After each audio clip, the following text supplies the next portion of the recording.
Cruzando as Conversas. Oferecimento Galeazzi Sul. Há 40 anos a evolução dos metais. Associação dos Oficiais da Brigada Militar e do Corpo de Bombeiros. Defendendo quem protege você. E Badesul Desenvolvimento. A gente dá valor para o Rio Grande crescer. Boa noite, eu sou Guilherme Macalossi e começa aqui na RDC TV mais uma edição do Cruzando as Conversas, o seu programa de análise e debates, sempre logo após o Dois Toques, a partir das 22 horas e 15 minutos. Nós estamos, como sempre ressaltamos aqui, um pouquinho depois, agora às 22h15, pela mudança na grade da RDC TV, e você nos assiste pelos canais 24 e 524 da Claro Net TV, e também pelas nossas plataformas digitais, @RDCTV Digital. Você nos encontra no Instagram, no Facebook, no Twitter e no YouTube. Não deixe de se inscrever para receber as notificações dos programas que vão ao ar e também conferir a reprodução de todos os programas anteriores que estão disponíveis para você assistir a hora que quiser e quantas vezes quiser. Não deixe, portanto, de contribuir curtindo, compartilhando e enviando a sua mensagem. O nosso live stream já está no ar e você pode participar. O Cruzando as Conversas é um oferecimento da Associação dos Oficiais da Brigada Militar e do Corpo de Bombeiros, defendendo quem protege você. Também de Galeazzi Sul, há 40 anos, a evolução dos metais. E Badesul Desenvolvimento. A gente dá valor para o Rio Grande crescer. Na edição de ontem do nosso programa, eu falei sobre este imbróglio envolvendo o PIBinho de 1,1% que foi registrado ano passado. E o governo entrou em tilt para tentar justificar o injustificável. Por que o Brasil está crescendo tão pouco? Por que a recuperação econômica está patinando? Vamos lembrar os indicadores recentes. Em 2015 e 2016, o Brasil passou por uma depressão gigantesca, legada pelo governo petista. Isso é necessário dizer, porque é um fato, é um dado da realidade, irrefutável. Não é matéria de opinião, é matéria de fato. Menos 7%. A partir disso, com o governo Temer, ensaiou-se uma recuperação de 1,2%, 1,3%. Agora de cabeça não tenho exatamente o número, mas foi nesta média. E talvez tivesse sido até maior se a reforma da Previdência tivesse passado já naquele período. Mas não aconteceu em virtude do Joesley Gate. E daí veio o governo Bolsonaro, com Paulo Guedes no comando do Ministério da Economia e todas as expectativas que cercam um novo governo. Mas essas expectativas, infelizmente, não se cumpriram. Por que não se cumpriram? Existem elementos aí que parece que o governo não entende adequadamente ou não quer compreender. E eu acho que é esse o caso.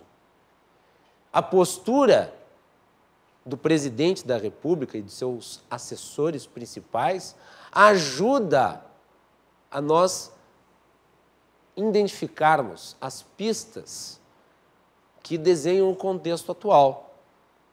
Sim, a reforma da Previdência era importante, foi aprovada no passado, mas ela gera efeitos de longo prazo.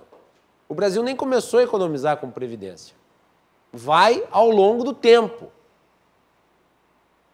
Não é para hoje, não é para amanhã, não é para depois da manhã, não é para ano que vem. O crescimento esperado pela população, que é esse que tira da rua da amargura, que tira do desemprego, que retoma o consumo, esse é esperado para amanhã. Porque, afinal de contas, as agruras da vida são imediatas.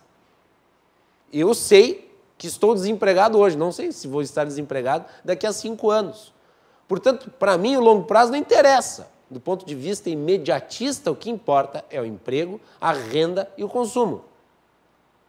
E, obviamente, que o PIB tem relação direta com isso. Para tentar criar uma justificativa, o governo inventou um troço maravilhoso, que é a divisão entre PIB público e PIB privado, que não existe. Não existe. Isso foi uma invencionice da SECOM, que tenta dar ares de plausibilidade para uma coisa que não é plausível. E é só trazer um exemplo aqui muito simples. Um funcionário público almoçando no shopping é contabilizado no PIB público ou no PIB privado? Agora, imaginem só, se nós ampliarmos para tentar justificar o PIB, outras formas, né, de avaliação de crescimento. Por que não por rua? Por exemplo, na Faria Lima, eu tenho certeza que o PIB está muito maior do que 1,1% no ano de 2019. Por que não por dia? No dia 12 de junho de 2019, o Brasil cresceu 14%, ritmo chinês. Não faz sentido. O PIB é uma coisa só, é a soma de todas as riquezas do país ao longo de um ano. Sim, existe uma participação do setor público em termos de investimentos que está atravancado pelo rombo fiscal legado pelo PT, e esse instrumento já não pode ser mais usado como era usado. Mas, ao mesmo tempo, a necessidade é de se compensar com o investimento privado. Só que o investimento privado, mesmo sendo trazido aqui com um indicador maior do que o do PIBinho, ele é tímido. Ele é tímido e insuficiente para o desafio atual.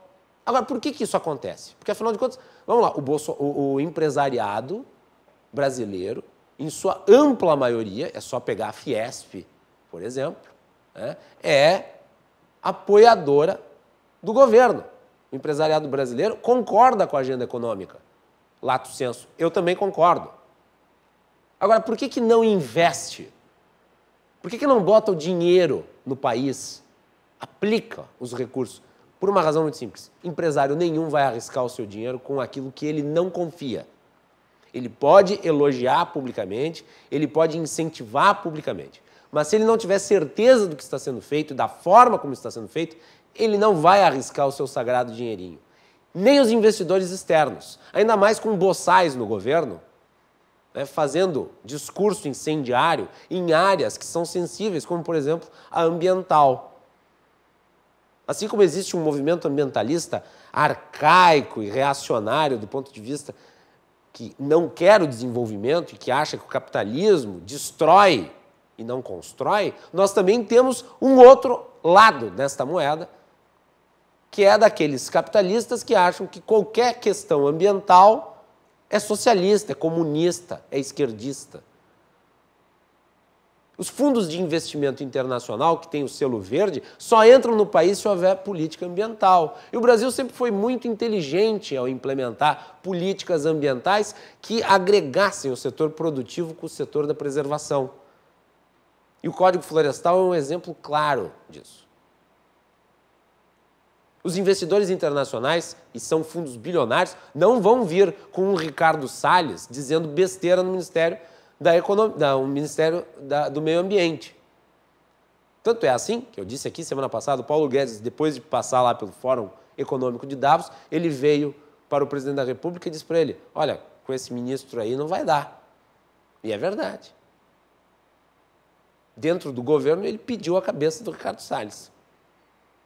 Então, existem vários elementos, né, que colocam em xeque a credibilidade das ações que estão sendo tomadas. E eu acho que também não contribui o fato de o presidente se comportar como um palhaço. E eu falei isso ontem e vou repetir hoje. Num dia em que ele é cobrado pelo PIB, sai com um humorista ao seu lado, distribuindo bananas para os jornalistas, transformando a frente do Palácio da Alvorada num show de stand-up comedy. E o Palácio da Alvorada não é isso. E os jornalistas que estão lá não estão lá para ver show de humor pastelão. Eles estão lá para questionar o presidente da República. E é para isso que serve o jornalismo. Ah, mas vocês estão, da imprensa, até o Paulo Guedes falou, né? Vocês da imprensa estão alimentando isso. A imprensa parece que é a nêmesis de tudo no Brasil, o que é um ridículo extraordinário. Até porque a minha opinião aqui não influencia a economia. O que influencia a economia é a ação do presidente. São os ministros de Estado atuando. São as escolhas do governo. Eu dizer, né, que as coisas estão melhorando com um PIB de 1,1%, não vai fazer o investidor internacional aplicar o dinheiro aqui. Agora, o Ricardo Salles dizendo besteira certamente vai espantar investidor internacional no Brasil.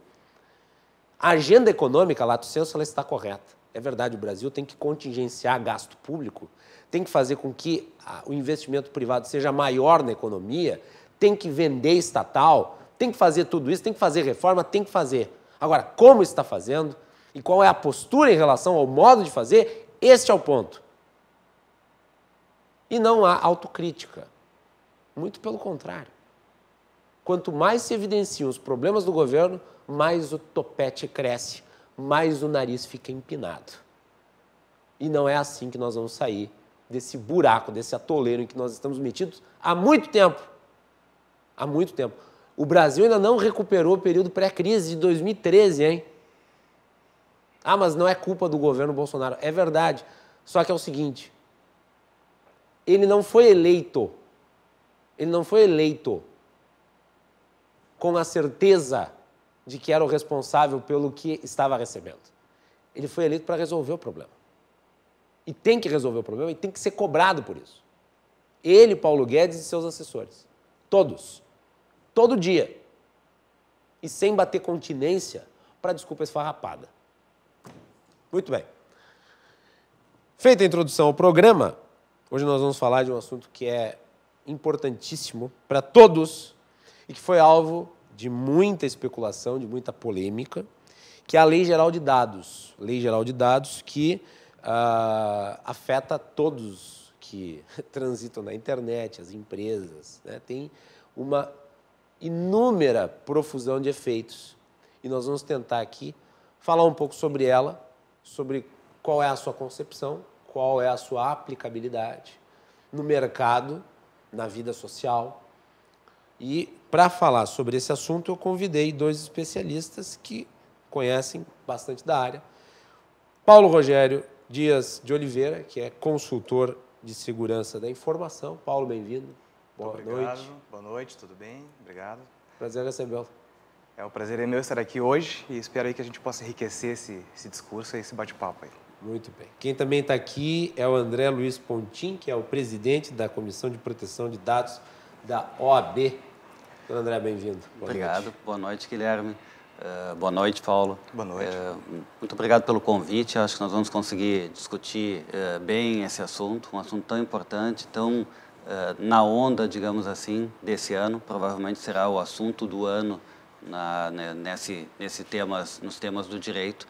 E quero dizer que eu gostei muito da tua introdução, porque este assunto, como todos os assuntos atuais no que diz respeito ao direito, está muito ligado à economia. Está Claro. muito ligado a um novo modelo de economia, um modelo de economia de vigilância, de economia de informação. Ele nasce dessa necessidade e vai ser muito importante nós tratarmos disso, e essa introdução ela liga bem os pontos que a gente vai tratar também no programa. Muito bem. E nós vamos tentar aqui entender o que é, afinal de contas, a LGPD e quais são os seus efeitos, o impacto da Lei Geral de Proteção de Dados nas empresas e na sociedade em geral. Vamos lá, eu gostaria que vocês começassem com um histórico desta legislação e da onde surgiu a necessidade de criá-la. Certo. Quer começar? Posso? Por favor. Vamos lá. Vamos lá, deixa eu dar continuidade então a esse tópico que a gente comentou. É muito comum quando a gente vai falar sobre esse assunto com empresários ou com outros setores da economia, que o empresário receba reativamente no sentido de, puxa, criaram mais uma lei para me trazer despesa, problemas. Eu antes não precisava, agora eu precisava fazer um investimento, toda uma adaptação em cima, e a crítica vem sempre nessa questão de mais uma regulamentação, mais uma lei, mais um investimento. O que a gente tenta esclarecer num primeiro momento é justamente que, primeiro, o empresário, a família do empresário, o gerente, o supervisor, o coordenador, todos também são titulares de dados pessoais. E todos também são sujeitos a essa nova economia. E quando nós quando nós olhamos com uma dimensão, um contexto um pouco maior, por isso que eu tinha falado um pouco ali no início a respeito de economia, a gente se dá conta que a informação é o novo elemento estruturante dessa sociedade. Nós já tivemos na história vários elementos, tivemos o trabalho, tivemos a máquina a vapor, tivemos a eletricidade, a energia, enfim. O novo elemento estruturante da sociedade atual é a informação. E a informação que gera conhecimento através desse novo modelo organizacional de rede. Isso somado a determinadas tecnologias, depois a gente pode falar um pouco mais sobre isso, criou aquilo que se chama do prosumer, que é o consumidor que não apenas consome, mas ele também produz a mercadoria, ele auxilia na criação da mercadoria. E nessa sociedade em rede, né, o consumidor de vidro, essa economia de vigilância, enfim, ela faz com que todos nós, titulares de dados, sejamos de alguma forma sujeitos a algo que nós não conhecemos, a um processo que não é transparente para nós. Né? Os nossos dados, um exemplo clássico As pessoas são usam a internet. Exato, esse exemplo que eu ia te colocar. Que ao mesmo tempo que elas estão conectadas, as suas informações estão sendo acumuladas em bancos de dados. Perfeito. E eram utilizadas e são utilizadas para muitas coisas que elas não fazem a menor ideia. Né? Não faz a menor ideia. E é nesse sentido, assim, hoje nós temos uma publicidade direcionada, uma publicidade comportamental que é com base nos dados. Tu vai lá no Google, aí tu joga uma busca, tu faz uma busca qualquer lá no Google. Já notou que depois, quando tu entra numa rede social, as imagens começam a aparecer para ti, são relacionadas àquilo? É porque existe uma ligação, né? E te diria assim, não precisa mais nem buscar. Isso é quase passado, isso é quase passado. Hoje em dia não precisa nem buscar, simplesmente falando, o teu celular, por conta de aplicativos que tu colocou dentro e tu não sabia, tem acesso ao teu microfone. Sim. E está de alguma forma ali, tu vai autorizando sem saber exatamente o que tu está autorizando. Então, é muito comum, cada vez mais comum nos últimos anos, aquilo que se chama de freemium, ou seja, aqueles aplicativos que têm a versão free e a versão premium. Na versão free, tu não paga por ter acesso àquele aplicativo. A tua moeda de troca, a tua contraprestação pecuniária na linguagem do direito, são os teus dados. Tu cede os teus dados para ter acesso a determinado aplicativo, sem saber que esses teus dados poderão, de alguma forma, fazer parte de um grande banco de dados que as novas tecnologias permitem, os data brokers, enfim, a mineração de dados, e que fazem com que aqueles teus cliques nas tuas redes sociais, mais esses teus dados, sirvam para até prever o teu comportamento.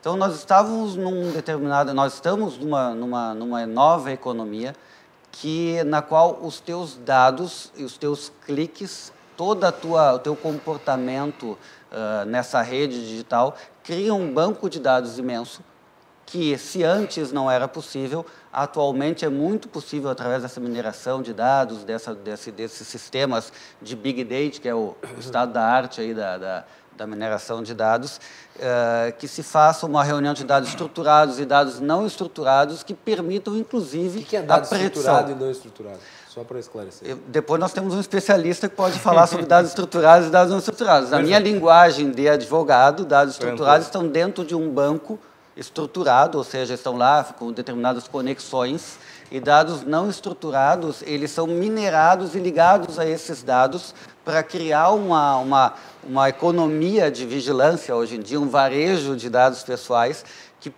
que dentro dessa lógica nos transformam, na verdade, no verdadeiro objeto da economia. O que está sendo vendido não é o produto, não é o aplicativo, o que está sendo vendido ali são os teus dados.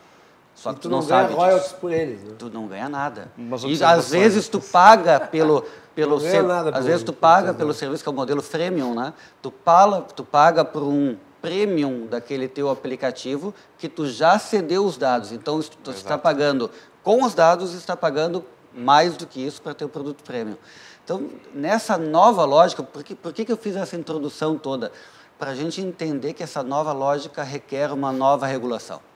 E é dentro dessa nova regulação que vem a LGPD, que vem a legislação europeia, o Regulamento Geral de Proteção de Dados Europeu. E há uma similaridade entre a legislação brasileira e a muito. Depois Deixa a gente pode agregar um pouquinho ao que o André colocou. Né? Quando eu era criança, adolescente, né? Pré-adolescente, eu sentava, então, domingo à noite, na frente da TV para assistir o Fantástico, né? Eu assisti qualquer outra situação. E a gente pode falar isso aí, eu não sei se é o Rio, né? Depois a gente faz. Bom, então eu sentava na frente da TV. Eu me considero da última geração que conviveu com o mundo sem internet. Pois é. Sim. Então, assim, Eu sou da geração mista, a última geração mista. É verdade. E nós vamos abordar esse assunto aqui também. Todo mundo vai ter acesso a algum tipo Isso de que tu meio de colocaste é comunicação extremamente importante, digital. mas só finalizando essa reflexão. Eu sentava na frente da televisão com minha família para assistir ali os programas no horário nobre e as principais propagandas que apareciam na televisão eram o quê? Era de calçado, era de cigarro, era de um chinelo específico, era de um produto que se usa lá, o Bombril. Né? E como que essas empresas elas entendiam que aqueles produtos eram produtos que venderiam mais naquele momento? Provavelmente o pessoal ia com planilhas para as principais cidades do Brasil e com isso começava a avaliar que produto que você lembra, o que você mais gosta de consumir.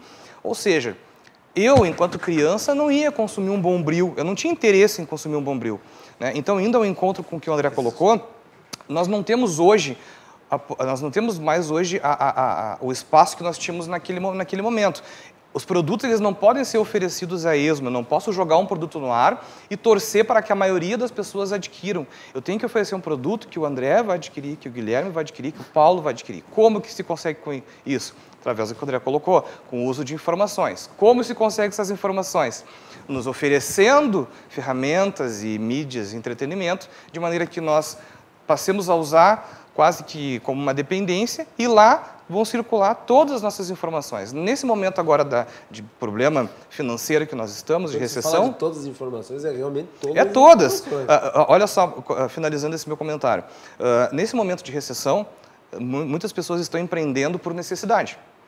E muitas pessoas colocam, puxa, que bom que nós estamos agora nessa época, porque eu consigo promover o meu produto gratuitamente pelas mídias sociais, consigo, pelo chat, falar com as pessoas, consigo criar uma página gratuita, consigo armazenar gratuitamente, vou num shopping, uso a internet, o Wi-Fi de um shopping, ou seja, não gasto com nada. Mas é uma grande ilusão, porque também, novamente, né, corroborando com o que foi falado, quando nós não pagamos pelo produto, o produto somos nós. Isso. Então, por esse motivo, né, finalizando essa introdução, hoje em dia é o clichê, o grande petróleo, é a informação, é o ativo mais valioso que nós temos. Perfeito. Eu queria... o grande petróleo... Sim, exatamente. A informação, os dados são o novo petróleo, que o pessoal exatamente. comenta. É um clichê, assim, mas é verdade. Já que nós estamos aqui O clichê é clichê porque é verdadeiro. Essa frase... Na televisão, e a gente tem essa questão da imagem, enfim, e a televisão se presta muito a essa publicidade. Atualmente, a publicidade direcionada é a grande publicidade, ou seja, a publicidade que tu conhece o teu público, então tu conhece o público que assiste o teu programa e tu vais dizer para a pessoa que está querendo fazer a publicidade aqui no teu programa qual é o público que assiste, porque ele quer direcionar a publicidade para esse público. Da mesma forma, as empresas elas estão criando maneiras de criar esse direcionamento, essas grandes datas, né, de uma forma comportamental. Então, o grande risco, e é assustador, principalmente para pessoas da minha geração, enfim, que conviveram ainda com um mundo não digital, né, conviveram com um mundo analógico, é assustador saber que as companhias e esses setores de Big Data sabem de nós mais do que nós mesmos.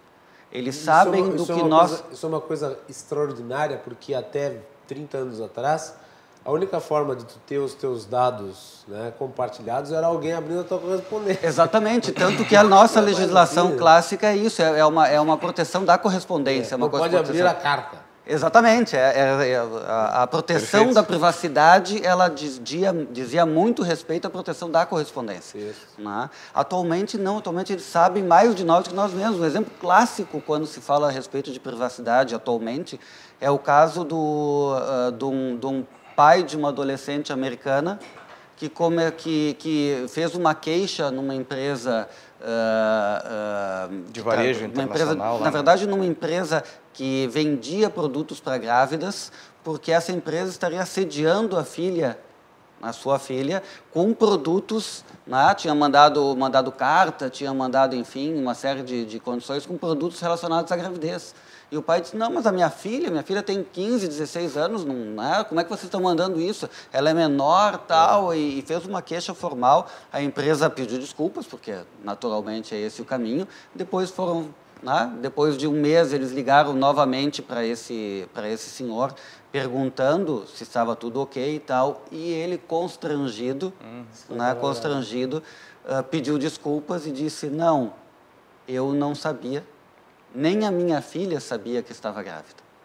Ela começou a clicar em determinados sites de enjoo. Não precisa mais fazer o teste de farmácia. Não, então, de sites de enjoo, começou a pesquisar sobre gravidez na internet e tal, alguma coisa assim, porque ela estava sentindo sintomas. Naturalmente, esse dado foi parar nessa empresa e essa empresa mandou já a publicidade. Então, quando a gente diz que eles sabem mais de nós do que nós mesmos, não é brincadeira.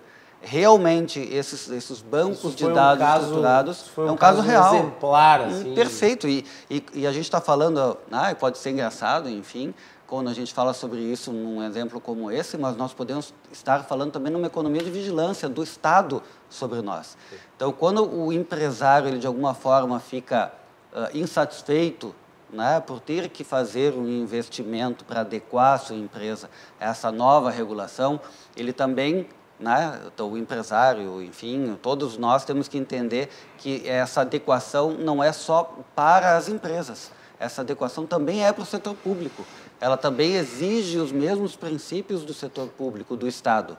Então, assim como o empresário vai ter que se adequar, o Estado, em tese, não deveria permitir, não deveria ter acesso a determinadas questões de vigilância que são cada vez mais assustadoras para esse novo mundo que nós temos pela frente. Então, isso me parece fundamental, essa introdução toda, para a gente dizer isso, essa nova economia é preciso uma nova perspectiva regulatória, dentro de proteção de dados pessoais que empoderem o indivíduo.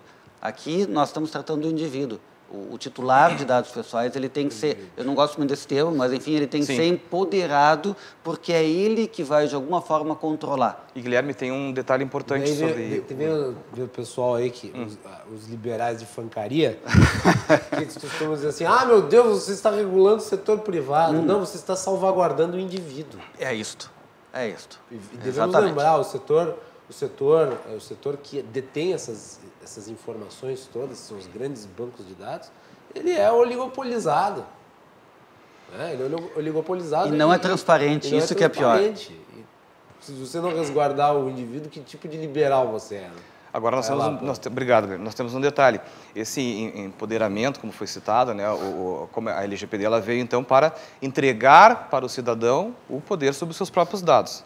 Só que o cidadão hoje não tem essa cultura, ele não entende isso. Hoje nós temos uma cultura onde se tem uma fila que está informando que estão distribuindo um copo colorido, estão distribuindo uma sacola com brinde, aquela fila lota, enche e eles podem te perguntar o que quiser e ninguém vai questionar o que vai ser feito com isso. Então, nós temos vários exemplos aí na internet, de exemplos feitos de propósito para verificar o quanto hoje nós não damos muita importância para as nossas informações. Perfeito. Mas, então, não adianta também a lei trazer esse empoderamento e as pessoas culturalmente não estarem preparadas para receber. Nós precisamos trabalhar isso. As pessoas não fazem nem ideia que elas estão deixando rastro. Mas é justamente isso. Um trabalho que nós fazemos de maneira muito forte enquanto consultoria é justamente isso. Nós precisamos trazer o assunto da lei de privacidade de dados, de proteção de dados, para o âmbito do dia a dia da pessoa. Eu não posso sair falando de multa, sair falando de sanção, quando a pessoa não entende do que está sendo tratado. Eu preciso trazer o impacto de proteção de dados no dia a dia da tua família, o que afeta as informações estarem disponíveis em qualquer lugar para qualquer um, para depois tu entender e compreender o que isso tem a ver a nível corporativo dentro da tua empresa. Deixa eu te fazer uma pergunta. Por favor, deixa. Em relação basicamente a como é que esse dado é armazenado e onde ele é armazenado. As pessoas talvez tenham dúvidas em relação a isso. Perfeito. Ele vai parar onde? Tu foi lá fazer uma pesquisa ou qualquer coisa na internet, tu deixou os rastros digitais das coisas que tu procurou, que são os teus dados, e esses dados são armazenados por quem e aonde? Bom, na realidade, a resposta ela pode ser amanhã, pode durar a manhã toda, né? Mas de uma maneira bem resumida, né? Eu vou me ater a uma parte da tua pergunta. Só uma questão pública, deve Não, ser. é justamente por isso. Eu vou me ater a uma parte até para ficar claro esse determinado ponto. Hoje, quando nós vamos consultar, por exemplo, vou adquirir um livro, então eu vou numa página qualquer, numa livraria ou um shopping, vou então escolher um livro e clico ali, quero este livro e coloco no meu carrinho de compras. Mas, por algum motivo, eu desisti. Não quero mais comprar agora, vou desligar, caiu a energia, terminou a internet, qualquer coisa. Aí passa 2 semanas, eu retorno naquele site e vai aparecer, oi fulano, ou prezado visitante, há algum tempo atrás você quase comprou esse livro, vamos finalizar a compra?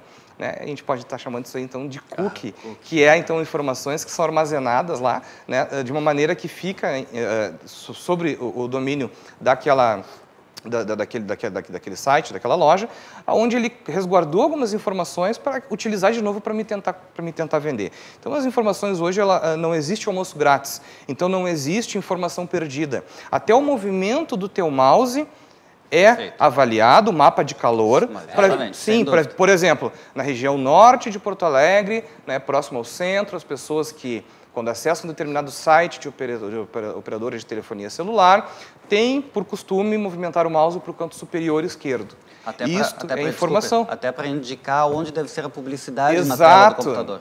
Então, para este local... O valor da publicidade na tela do computador varia de acordo com o acesso de... Nós já temos agora também, André e Guilherme, eu consigo, os aplicativos, eles conseguem verificar como é que está o meu ânimo durante o dia, para, dependendo de como está a minha face, enrugada, triste, feliz, me oferecer determinado produto para me deixar melhor ou pior. Não vou oferecer este produto esta hora da manhã para o Paulo ou da noite, porque eu sei que ele não vai adquirir. Deixa o dia passar, deixa ele ver outras notícias, depois eu ofereço para ele aquele produto.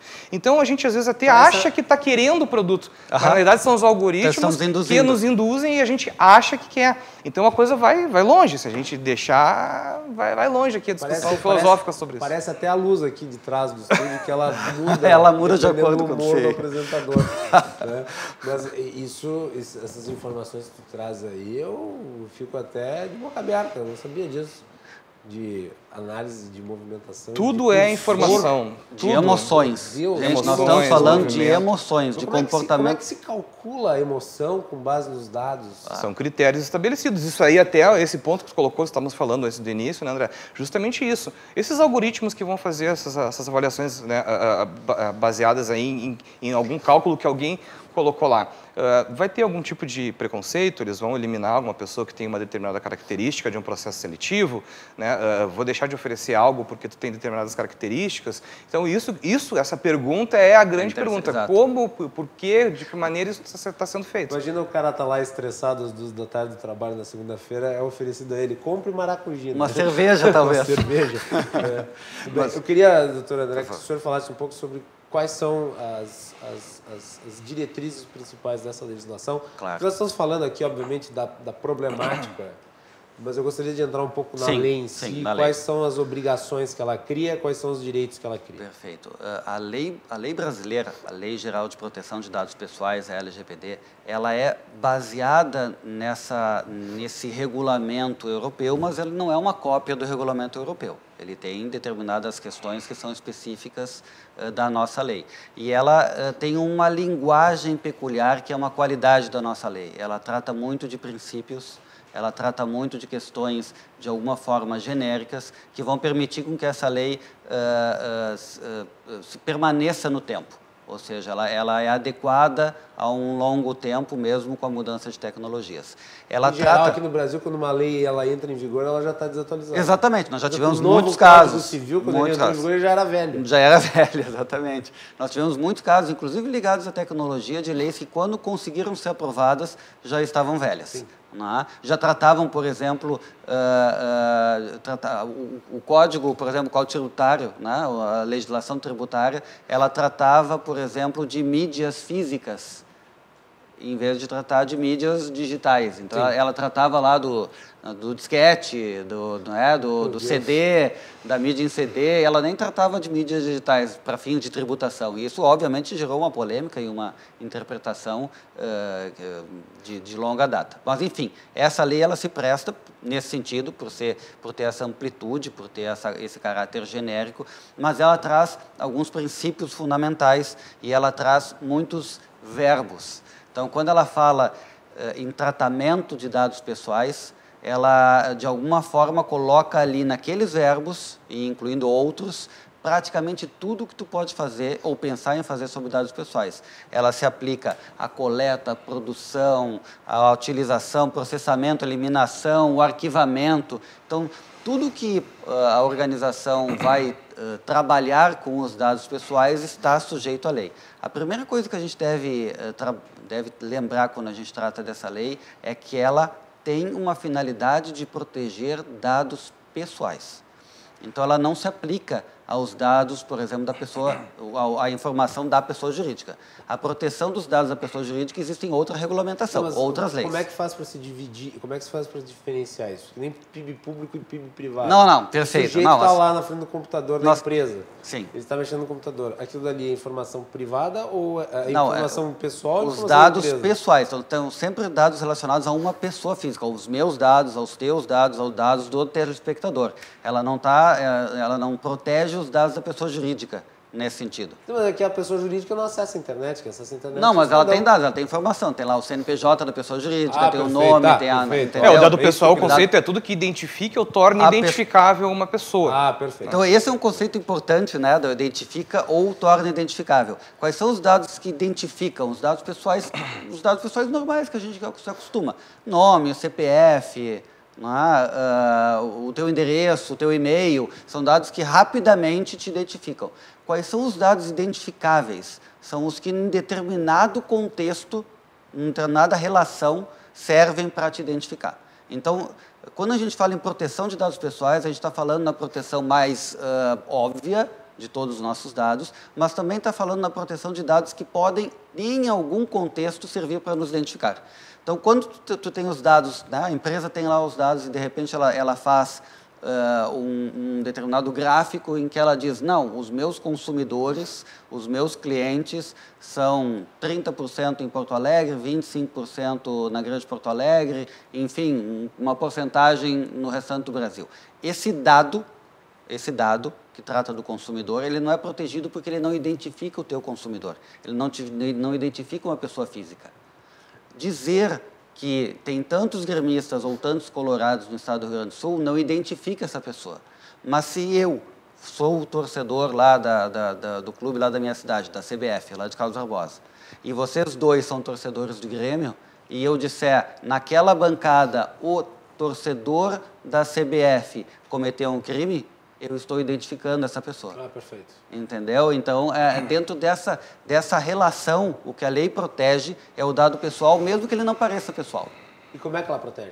Então, ela tem uma série de obrigações para as empresas, para as organizações, eu diria assim, porque ela se aplica tanto à organização privada, quanto ao Estado, quanto a qualquer tipo de organização. Ela se aplica, inclusive, à pessoa física, se a pessoa física rege comercialmente dados pessoais de outras pessoas físicas. Então vamos fazer o seguinte, doutor André, vamos deixar essas especificações da legislação em termos de obrigação para o próximo bloco. Perfeito. Aí tu elenca elas e a gente analisa, porque nós vamos ir para o intervalo e nós voltamos na sequência aqui com Cruzando as Conversas, que hoje analisa a Lei Geral de Proteção de Dados, que entra em vigor a partir de agosto. E ela entra em vigor a partir de agosto, apesar de ela ter sido aprovada anteriormente, porque ela criou o espaço para adequação, né? Existe um período de adaptação até a validação da lei no dia a dia. Então, ela entra em vigor em agosto. A data específica, eu não lembro que dia é. Dia 20? 16 de agosto, na virada. Mas, assim, o correto é, provavelmente entra em vigor em agosto. Okay. Nós vamos falar sobre isso depois também. Nunca se sabe, né? Que o Brasil é um país cheio de surpresas. Voltamos na sequência com mais no Cruzando as Conversas. Cruzando as Conversas. Oferecimento Galeazzi Sul. Há 40 anos, a evolução dos metais. Associação dos Oficiais da Brigada Militar e do Corpo de Bombeiros, defendendo quem protege você. E Badesul Desenvolvimento, a gente dá valor para o Rio Grande crescer. No Analytics. Cruzando as conversas de volta aqui na RDC TV, nosso programa com oferecimento de Galeazzi e Sul, há 40 anos a evolução dos metais, também de Azof BM, Associação dos Oficiais da Brigada Militar e do Corpo de Bombeiros, defendendo quem protege você. E Badesul Desenvolvimento, a gente dá valor para o Rio Grande crescer. Estamos falando sobre a Lei Geral de Proteção de Dados. Doutor André, eu gostaria que o senhor elencasse aí quais são as obrigações que ela cria, os direitos que ela cria. Claro. Vamos lá. A Lei Geral de Proteção de Dados, ela produz, eu não diria produz, mas ela especifica uma série de direitos. A maioria deles, os titulares de dados já tinham em função de outras legislações. Então, ela não é solta no espaço. Nós já tínhamos uma legislação que protegia consumidores, que trabalhava com dados de alguma forma. Nós tínhamos aí a legislação que já trabalhava em tecnologia de informação, o Marco Civil da Internet. Todos eles, de alguma forma, protegem dados, toda essa legislação. O que faz a LGPD? Ela especifica vários direitos dos titulares de dados de uma forma muito simples. Então, direito à informação. O titular de dados tem direito a requerer da empresa quais são as informações que a empresa tem a respeito dele. Isso é algo muito grave do ponto de vista de que a empresa vai ter um prazo para responder isso. Falta de estruturação para responder isso. Então, hoje em dia, qual empresa sabe dizer quais os dados pessoais que ela tem de seus clientes, de seus colaboradores, enfim, dos seus usuários que entraram na sua página da internet, que um log pegou lá a informação do e-mail? Exato. Como ela tem esses dados? A maioria das empresas não tem condição hoje de dar uma resposta.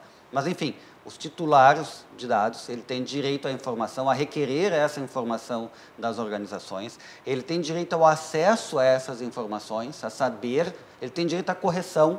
Se por acaso esses dados não estiverem atualizados, ele tem direito a exigir a correção. Se não for corrigido no prazo hábil, a empresa pode ser sancionada. Tem direito a anonimizar os seus dados, que a empresa estabeleça. Tudo isso está nessa legislação. Tudo isso está na legislação, na forma, como eu estou dizendo, na forma de princípios, na forma de direitos bastante subjetivos, mas que são objetivos na aplicação. Por isso, a autoridade nacional precisa que ela seja constituída o quanto antes, porque a autoridade nacional é que vai dar os detalhes de como isso funciona. Quem vai fiscalizar a Associação Nacional de Proteção de Dados? Não, a Autoridade Nacional de Proteção de Dados, que foi criada pela lei, mas que ainda não foi constituída na medida em que o governo não nomeou ainda seus membros. Ele tem 5 membros. Começou já, mas ainda não foi. Parece que tem 2 dos 26 membros do Conselho. 2 ou 3 já foram nomeados, um nomeado pelo Senado, o outro pela Câmara dos Deputados. Mota foi pelo Senado. O outro pela Associação dos Procuradores Públicos, se eu não me engano. E todos os membros que o governo tem que nomear, ele não nomeou ainda. Então, essa autoridade ainda não foi constituída. Daqui a pouco ele nomeia o Carlos Bolsonaro. Mas uma observação, daqui a pouco o Carlos Bolsonaro vai ser nomeado. Mas uma observação, além da NPD, quem vai monitorar isso aí é o próprio cidadão, tá? Sim. O cidadão já está começando a ter essa noção. Nós temos ali, essa semana já apareceu sites de PROCON, já apareceu locais, onde já tem lá itens para que o usuário possa... Veja, como eu comentei... abrir uma demanda, um chamado sobre isso. Já temos uma legislação que protege o consumidor.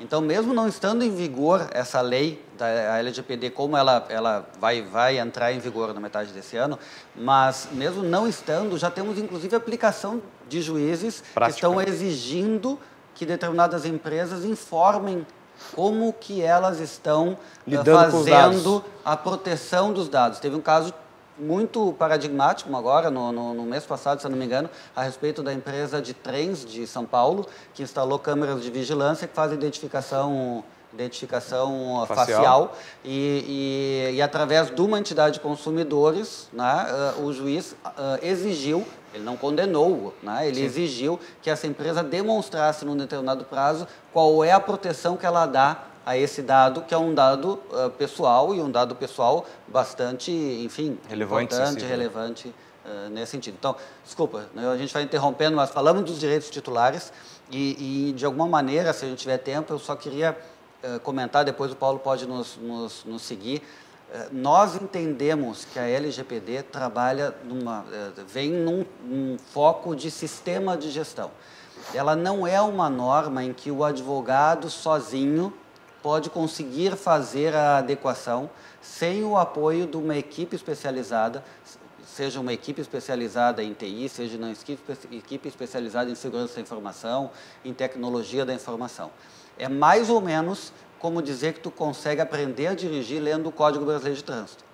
Tu não vai aprender a dirigir lendo o Código Brasileiro. Ou aprender a pilotar avião com um Flight Simulator pro teu computador. Mas eu acho que o Flight Simulator é até mais prático. Até mais prático. Mas eu não confiaria num piloto que ficava brincando de Flight Simulator no computador. Mas assim, ler a lei e adequar a tua organização à lei só do ponto de vista de conformidade jurídica não vai provavelmente te dar a segurança que essa lei requer. Né? Ela requer um trabalho técnico. Então, eu não tenho dúvida que é um trabalho que o advogado tem que participar, né? Porque é preciso na adequação de determinados conceitos, mas ele não consegue trabalhar sozinho.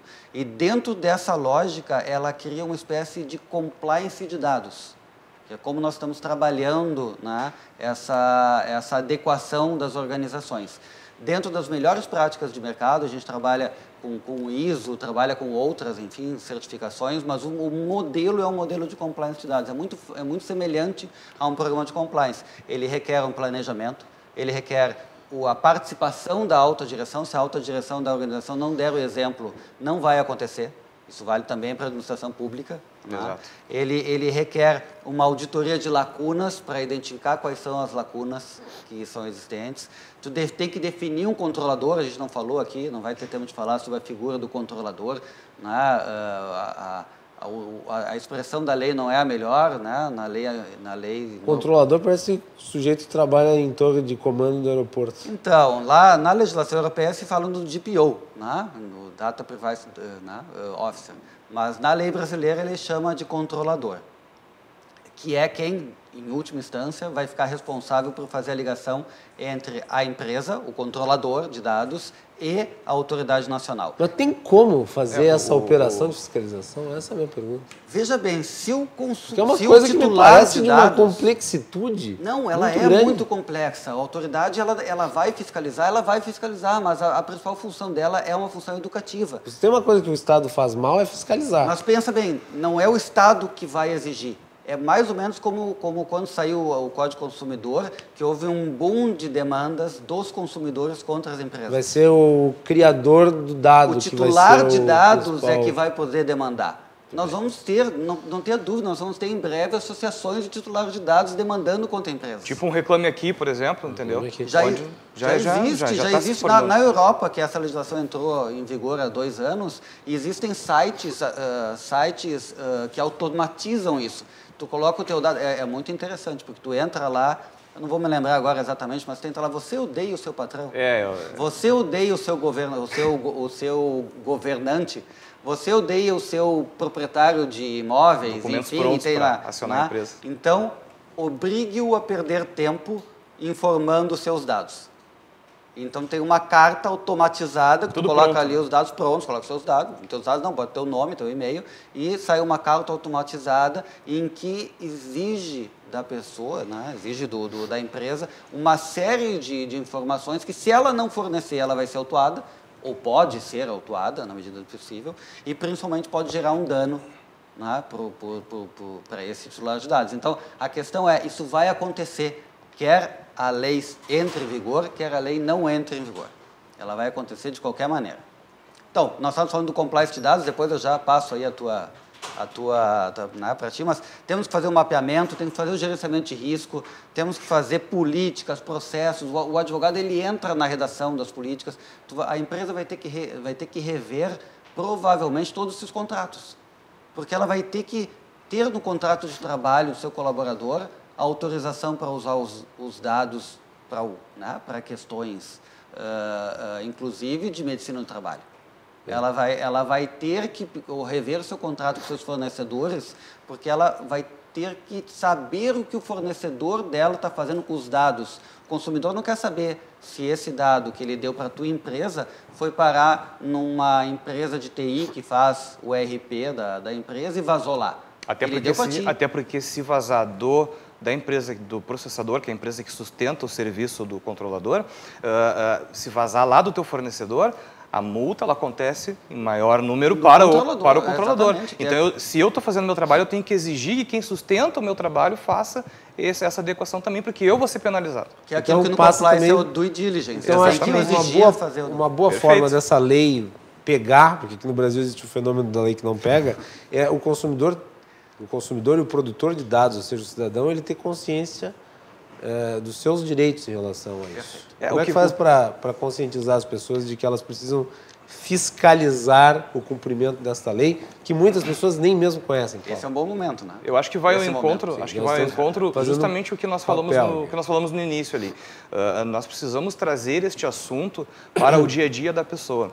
Por exemplo, nós não podemos abordar esse tema para os colaboradores da empresa, para o público em geral, em eventos que realizamos, de uma maneira muito corporativa e colocando como exemplo as multas do Google, do Facebook.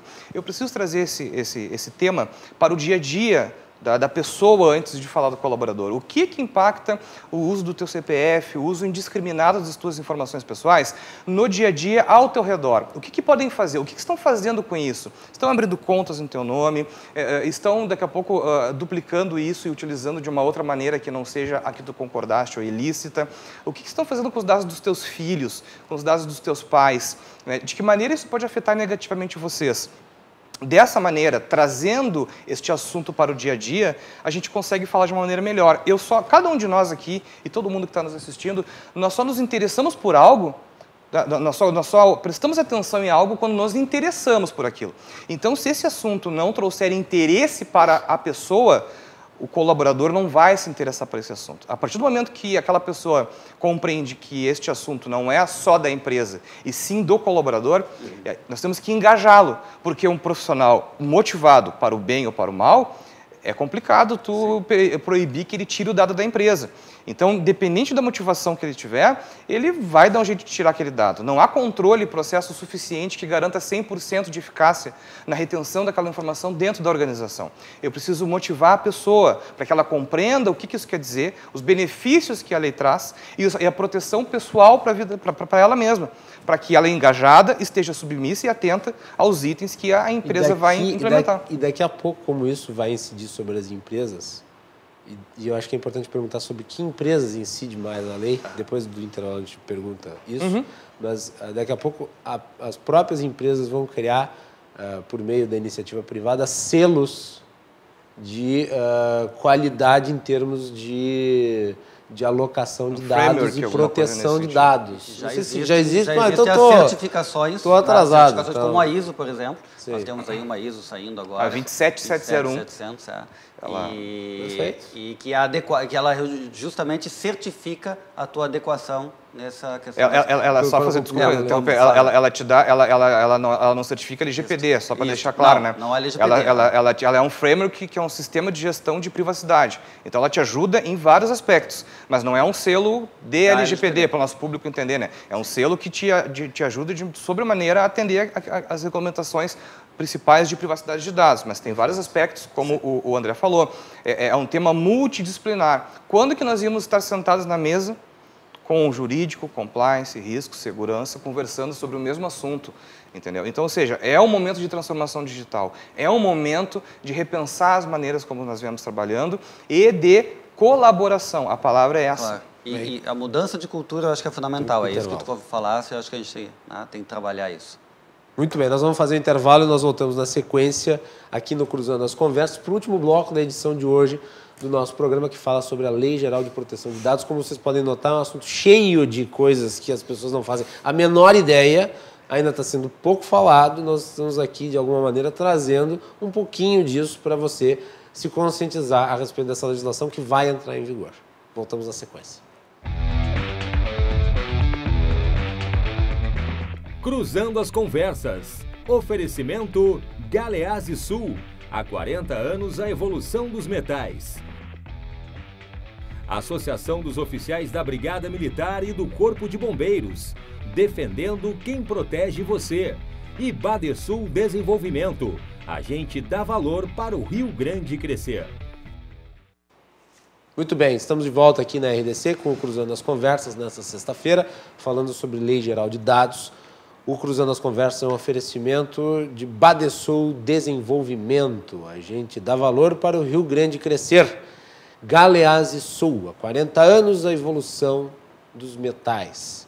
E a ASOF-BM, Associação dos Oficiais da Brigada Militar e do Corpo de Bombeiros, defendendo quem protege você. Vamos aqui para o último bloco do programa. Eu gostaria de perguntar para o Paulo se ele poderia me responder sobre quais empresas estão mais à mercê da legislação que está para ser implementada.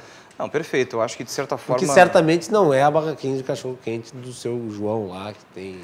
De certa forma, o André comentou que todas as empresas precisam, né? Inclusive, tem um item que muitas pessoas... Quando nós falamos deste assunto, o pessoal, puxa, mas e as pequenas startups, essas empresas vão ter que realizar a implementação no mesmo molde que as grandes corporações? Né? Na realidade, numa das sessões aí de validação dos aspectos da lei, né, o nosso presidente em exercício, ele colocou que para startups, para pequenas empresas, haverá uma flexibilização em relação ao cumprimento da lei ou algo parecido. O que isso quer dizer na prática? Não sabemos. Nós não temos essa informação de como que a NPD irá flexibilizar e minimizar, facilitar a adequação a essa regulamentação para as startups e pequenas empresas. Pode me perguntar, o que pode ser, Paulo? Me dá um exemplo. O que tu imaginas? Eu imagino que, de repente, alguma coisa no sentido de diminuição de multa, diminuição de valor, um prazo para pagamento. Eu não imagino que seria uma diminuição no cumprimento dos itens, porque senão é prostituir o assunto, né? Então, daqui a pouco, infelizmente, como nós falamos várias vezes, né, em tom pejorativo, estamos no Brasil. Daqui a pouco uma empresa média se quebra e se transforma em 10 startups para não atender a lei, se isso for a flexibilização que a NPD possa vir a dar. O custo de cumprir a lei ele é alto? Na realidade, isso é um problema. Às vezes o custo de cumprir a lei é alto. Tem um aspecto na regulamentação que diz que determinada situação, se ela for muito onerosa e que se não se justificar o investimento por conta de que é maior do que a arrecadação da empresa, do que é muito maior do que o negócio da empresa, se justifica a não implementação. Isso não quer dizer que eu não vou cuidar e proteger aquilo. Que significa que eu vou justificar, né, para a sociedade e para a NPD que eu fui até este limite aqui de adequação e proteção, porque o meu negócio, o meu rendimento não me permite aumentar. Deveria fazer mais? Deveria, mas eu não tenho como, por este motivo. Então, à luz da regulamentação, ela te permite fazer uma adequação necessária e dentro dos limites do teu negócio. Sim, porque a lei ela tem que proteger, mas ela não pode inviabilizar o surgimento de agora, negócios na área da tecnologia. O que não pode é tu não fazer nada. O que não pode é, eu não podia fazer nada, por isso nós mas temos ela que não começar. pode criar instrumentos regulatórios que inviabilizem a criação de empresas. A inovação, o essa negócio. Essa talvez tenha sido uma das principais preocupações da nossa lei. A principal é a proteção dos dados pessoais e da privacidade, e a segundo fator mais importante quando a lei foi analisada pelo parlamento, enfim, quando ela foi criada, diz respeito justamente a não inviabilizar a economia e as empresas que trabalham com dados, porque senão tu vai, como a gente falou lá no início, se tu inviabilizar esse processo, tu vai inviabilizar a economia do país. Inovação, tudo. Todo o setor que surgiu a partir da tecnologia da informação. A questão, só voltando um pouquinho, tinha perguntado para o Paulo a questão de para quem se aplica. Se aplica para todas as organizações, independente do tamanho, se aplica para a administração pública, independente do tamanho, municípios, estados, União, se aplica para estatais, se aplica para organizações não lucrativas, enfim, se aplica para todas as organizações que trabalham com dados. É mais fácil a gente trabalhar com o conceito de para quem não se aplica. Não se aplica em 3 grupos principais. Quando o tratamento de dados é feito por uma pessoa física para fins particulares, sem fim econômico, então eu tenho lá uma planilha que eu estou tratando os dados, né? Eu tenho lá uma lista de convidados para um evento e tal. São dados pessoais, tem lá o endereço, tem o nome, tem talvez o celular. E eu estou tratando isso para um fim particular. Aqui não se aplica a lei. certo? Ela não se aplica quando esse dado ele é tratado para fins exclusivamente jornalísticos, para fins artísticos, acadêmicos, de pesquisa, por exemplo, segurança, defesa, para investigação. Então, tem todo um rol em que a lei não se aplica. Não quer dizer que os princípios da lei não devem ser aplicados. Então, de qualquer maneira, tu tem que ter segurança sobre esses dados, de qualquer maneira, tu tem que garantir. Mas digamos que ela é focada na questão comercial, comercialização dos dados. Ela é focada nesses, exato, mas ela tem essas restrições. E não se aplica também quando o dado é trabalhado fora do território nacional. Apesar dela ter um sentido extraterritorial para o brasileiro, ela não se aplica quando o dado E daí vem a pergunta, como é que faz isso? Porque às vezes os meus dados vão parar lá na Contingina. Não, mas aí assim, se são os teus dados... Bom, isso aí seria só um programa para a gente trabalhar sobre essa questão da extraterritorialidade. Por exemplo, um argentino que fica uma semana aqui, os dados deles estão protegidos pela LGPD. Porque ele coloca, desde que os dados tenham sido originados aqui. Trabalhado, qualquer tratamento realizado aqui. Não só a coleta. Qualquer tratamento do dado realizado no território brasileiro se aplica a lei. Okay. O arquivamento do dado é aqui, se aplica. Difícil não se aplicar, mas enfim. E tu falaste... Tu perguntaste ali, a gente estava falando sobre onde se aplica mais. Aonde que ele é mais importante e aonde que provavelmente a autoridade vai trabalhar antes. Nos dados sensíveis. O que são os dados sensíveis? Aqueles que de alguma forma podem gerar algum preconceito, algum constrangimento. Então, por exemplo, se tu trabalhar com dados de religião, de cor da pele, sexualidade, dados relacionados a dados sensíveis. Tem associação a partido político também. Associação a partidos, a sindicatos. Né? Tudo que pode, de alguma forma, trabalhar com preconceito, de alguma forma, esses dados são os mais importantes. Então, aonde que eu acho que tem que estar mais atento nesse momento? Hospitais, clínicas, estão trabalhando com dados sensíveis e muito sensíveis. A patologia que esse titular de dados tem é algo que tem que ser muito reservado. Sempre foi. Sempre houve a necessidade de ter esse sigilo. Mas agora mais. Porque se acontecer um vazamento, se acontecer uma quebra, e esse vazamento nem sempre acontece para fora da organização, ele pode acontecer dentro. Se tu não tiver um sistema de gerenciamento de quem pode ter acesso a determinadas informações dentro do teu sistema de gestão, qualquer colaborador pode ir lá pegar esse dado e levar para fora. Então, o vazamento não é só um vazamento de internet. Quando a gente fala em dados, proteção de dados pessoais, a gente não está falando em dados exclusivamente digitais. Os dados que estão anotados aqui nesse papel, se tiver dado pessoal, se eu tiver anotado aqui o teu nome, o teu telefone, e obviamente tiver uma questão comercial aqui envolvida, eu sou responsável por esse dado, certo? Então é importante a gente tratar que os dados sensíveis e os hospitais, enfim, as financeiras que trabalham com dados de crédito, de alguma forma, são as que vão ser as primeiras a serem analisadas. Por exemplo, até a avaliação, eu estou participando posso participar dentro de um processo na empresa, onde para mim ganhar um benefício final do ano, uma remuneração, eu passo por avaliações internas. E lá nessa avaliação interna pode constar, olha, o profissional fulano de tal está com uma conduta indevida, alguma coisa pejorativa ou algo que não tenha que ser publicizado. Já tivemos demandas trabalhistas que envolvem a questão do dado do trabalhador e ele querendo saber como é que foi feita a avaliação de desempenho dele, porque é um dado que envolve pessoal dele, ele querendo saber como foi feita a avaliação do desempenho dele, que ele não teve objeto, não foi bem avaliado, enfim, quais foram os critérios. Então, e isso é interessante, porque existem dados que a empresa não é obrigada a fornecer. Existem dados do negócio que ela não é obrigada a fornecer. Ela não é obrigada a fornecer o seu modelo de negócio para o titular de dados. Sim, então, tudo é uma avaliação que juridicamente tem que ser feita. Ela não é obrigada a fornecer, André, mas se ela deixar vazar, aí ela tem que responder o dado, sim, mas assim, vamos lá, o algoritmo que fez determinada seleção de dados claro. Pode ser o modelo de negócio da empresa. Os modelos de negócio de empresas digitais são baseadas nesse tipo de tecnologia. Então, ela não vai liberar assim porque eu pedi para saber como é que foi feito a minha... como é que o meu dado foi trabalhado. Existem situações em que o sigilo se impõe em função do modelo de negócio.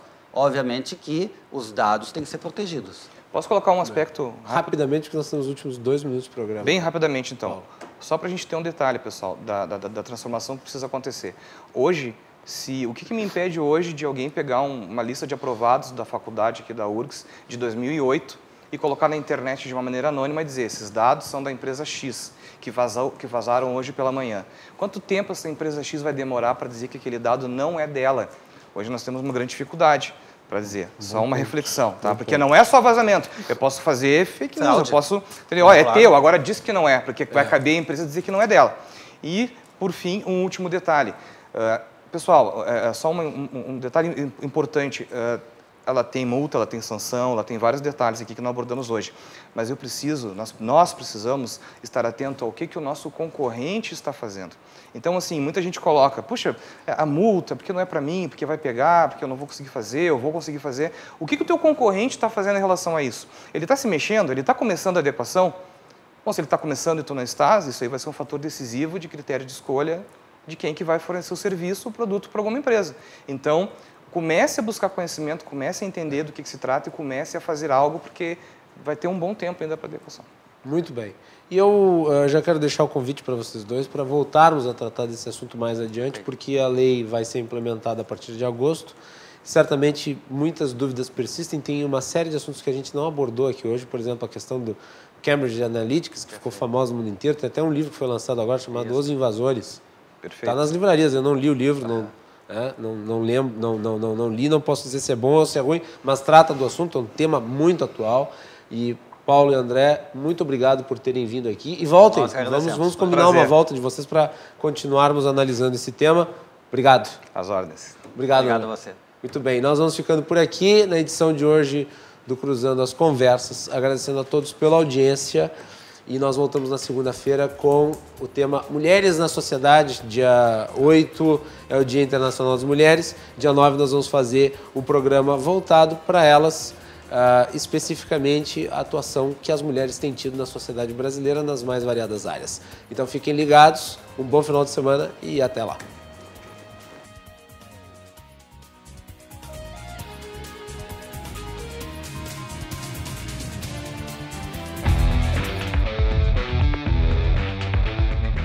Cruzando as Conversas. Oferecimento Galeazzi Sul. Há 40 anos a evolução dos metais. Associação dos Oficiais da Brigada Militar e do Corpo de Bombeiros. Defendendo quem protege você. E Badersul Desenvolvimento. A gente dá valor para o Rio Grande crescer.